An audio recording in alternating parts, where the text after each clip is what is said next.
प्राचीन बही का जन्म और पिताओं का भगवत आराधन। श्री पराशर जी बोले, हे मैत्रेय, पितृ के अंतर्धान और वादी नामक दो धर्मज्ञ पुत्र हुए। उनमें से अनध्यान से उसकी पत्नी शिखंडिनी ने हविवर्धान को उत्पन्न किया। हविवर्धान से अग्निकुलीना घृष्णा ने प्राचीन भरी, शुक्र, गय, कृष्ण, व्रज और अजीत, यह 6 पुत्र उत्पन्न किए।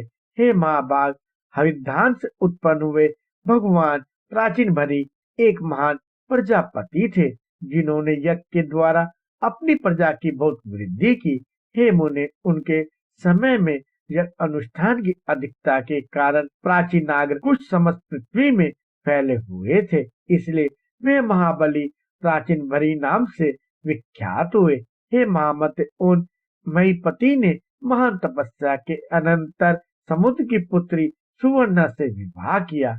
उस समुद्र कन्या सुवर्णा के प्राचीन मही से 10 पुत्र हुए। वे पृचता नामक सभी पुत्र धनुर्विद्या के पारगामी थे। उन्होंने समुद्र के जल में रहकर 10,000 वर्ष तक समान धर्म का आचरण करते हुए घोर तपस्या की। श्री मैत्रेय जी बोले, हे महामुनि, उन महात्मा पृचताओं ने जिसलिए समुद्र के जल में तपस्या की थी, सो आप कहिए। श्री पराशर जी कहने लगे, हे मित्र, एक बार प्रजापति की प्रेरणा से पृचताओं के महात्मा पिता प्राचीन भाई ने उनसे अति सम्मान पूर्वक संतानोत्पत्ति के लिए इस प्रकार कहा।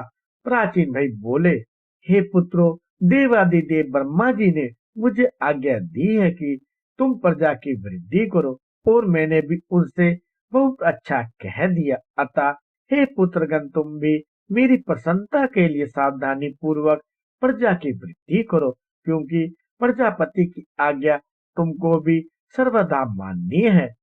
श्री पराशर जी बोले, हे मुनि, उन राजकुमारों ने पिता के ये वचन सुनकर उनसे जो आज्ञा ऐसा कहकर फिर पूछा। पिता बोले, हे तात, जिस कर्म से हम प्रजावृत्ति में समर्थ हो सके, उसकी आप हमसे भली प्रकार व्याख्या कीजिए।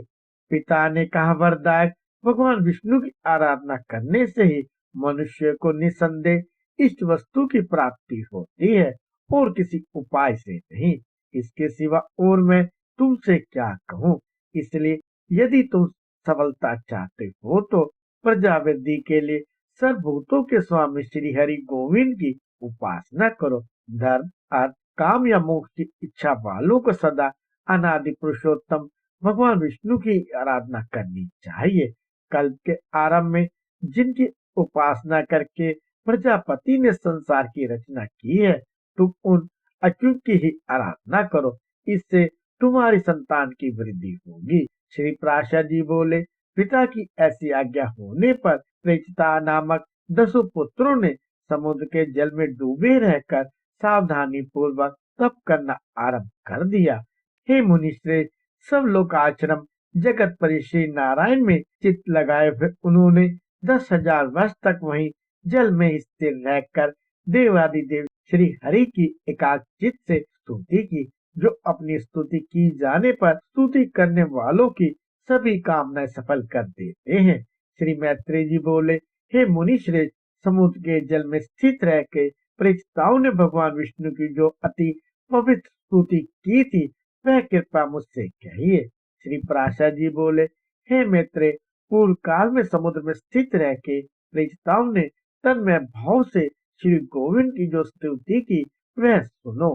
प्रेषिताओं ने कहा, जिनमें संपूर्ण वाक्यों की नित्य प्रतिष्ठा, अर्थात जो संपूर्ण वाक्यों के एकमात्र प्रतिपाद्य हैं तथा जो जगत की उत्पत्ति और प्रलय के कारण है, उन निखिल जननायक परम प्रभु को हम नमस्कार करते हैं, जो आद्य ज्योति स्वरूप अनुपम अनंत अपार और समस्त चराचर के कारण है, तथा जिन रूपहीन परमेश्वर के दिन रात्रि और संध्या ही प्रथम रूप है, उन काल स्वरूप भगवान को नमस्कार है। समस्त प्राणियों के जीवन रूप जिनके अमृतमय स्वरूप को देव और पितृगण नित्य प्रति भोगते हैं, उन सोम स्वरूप प्रभु को नमस्कार है, जो तीक्ष्ण स्वरूप अपने तेज से काश मंडल को प्रकाशित करते हुए अंधकार को भक्षण कर जाते हैं। तथा जो धाम शीत और जल के उद्गम स्थान है, उन सूर्य स्वरूप नारायण को नमस्कार है, जो कठिनता युक्त होकर इस संपूर्ण संसार को धारण करते हैं और शब्द आदि पांचों विषयों के आधार तथा व्यापक है। उन भूमि रूप भगवान को नमस्कार है, जो संसार का योनि रूप है और समस्त देहधारियों का बीज है। भगवान हरि के उस जल स्वरूप को हम नमस्कार करते हैं, जो समस्त देवताओं का हव्य भुक और पितृगण का कव्य भुक मुख है। उस अग्नि स्वरूप विष्णु भगवान को नमस्कार है, जो प्राण अपान आदि 5 प्रकार से देह में स्थित होकर दिन रात चेष्टा करता रहता है तथा जिसकी योनि आकाश है। उस वायु रूप भगवान को नमस्कार है, जो समस्त भूतों को अवकाश देता है। उस अनंत मूर्ति और परम शुद्ध अवकाश स्वरूप प्रभु को नमस्कार है। समस्त इंद्रियां सृष्टि के जो उत्तम स्थान है, उन शब्द सर्पादि रूप विधाता श्री कृष्ण चंद्र को नमस्कार है, जो शत और अक्षर इंद्र रूप से नित्य विश्वों को ग्रहण करते हैं। उन ज्ञान मूल हरि को नमस्कार है, इंद्रियों के द्वारा ग्रहण के विषयों को जो आत्मा के सम्मुख उपस्थित करता है, उस अंतकरण रूप विश्व आत्मा को नमस्कार है, जिस अनंत में सकल विश्व स्थित है, जिससे वह उत्पन्न हुआ है और जो उसके लय का भी स्थान है। उस प्रकृति स्वरूप परमात्मा को नमस्कार है, जो शुद्ध और निर्गुण होकर भी ब्रह्मवश गुण युक्त से दिखाई देते हैं। उन आत्मस्वरूप पुरुषोत्तम देव को हम नमस्कार करते हैं, जो अभिकारी अजन्मा शुद्ध निर्गुण निर्मल और श्री विष्णु का परम पद है।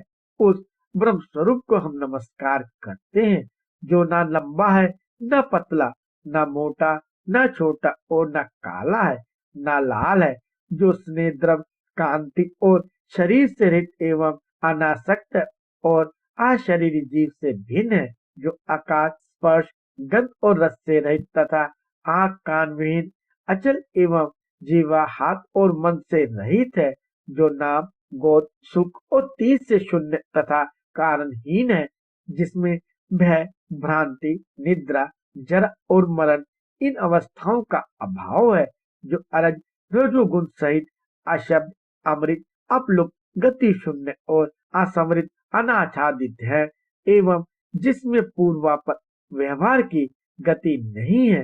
वही भगवान विष्णु का परम पद है, जिसका ईशान शासन ही परम गुण है, जो सर्वरूप और अनाधार है तथा जीवा और दृष्टि का अविषय है। भगवान विष्णु के उस परम पद को हम नमस्कार करते हैं। श्री प्राशर जी बोले, इस प्रकार श्री भगवान विष्णु में समाधिस्थ होकर ऋचिताओं ने महासागर में रहकर उनकी स्तुति करते हुए 10,000 वर्ष तक तपस्या की। तब भगवान श्री हरि ने प्रसन्न होकर उन्हें खिले हुए नील कमल की सी आबायुक्त दिव्य छवि से जल के भीतर ही दर्शन दिया। ऋचिताओं ने पक्षीराज गरुड़ पर चढ़े हुए श्री हरि को देखकर उन्हें भक्ति भाव के भार से झुके हुए मस्तकों द्वारा प्रणाम किया। तब भगवान ने उनसे कहा, मैं तुमसे प्रसन्न होकर तुम्हें वर देने के लिए आया हूँ, तुम अपना अभिष्ट वर मांगो। तब ऋचिताओं ने वरदायक श्री हरि को प्रणाम कर जिस प्रकार उनके पिता ने उन्हें प्रजा वृद्धि के लिए आज्ञा दी थी, वह सब उनसे निवेदन की। तदंतर भगवान उन्हें अभिष्ट वर देकर अंतर ध्यान हो गए और वे जल से बाहर निकल आए।